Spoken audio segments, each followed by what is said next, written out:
अरे साला इस संसार में कौन भिखारी नहीं, सब भिखारी हैं।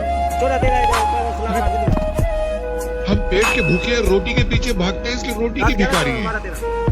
ये साले दौलत के चाहने वाले दौलत के भूखे हैं, इसलिए दौलत के पीछे भागते हैं, दौलत के भिखारी हैं। ये हवस वाले हवस के पीछे भागते हैं क्योंकि ये हवस के भिखारी हैं। ये कुर्सी को चाहने वाले वोटों के पीछे भागते हैं क्योंकि ये वोटों के भिखारी है। गुरु, अपने मन से देखो तो इस संसार में हर इंसान हर घड़ी किसी न किसी चीज के पीछे भागता रहता है। हर इंसान किसी न किसी चीज का भिखारी है। और फर्क कितना है कि कोई भिखारी जिसकी तकदीर अच्छी होती है वो अच्छा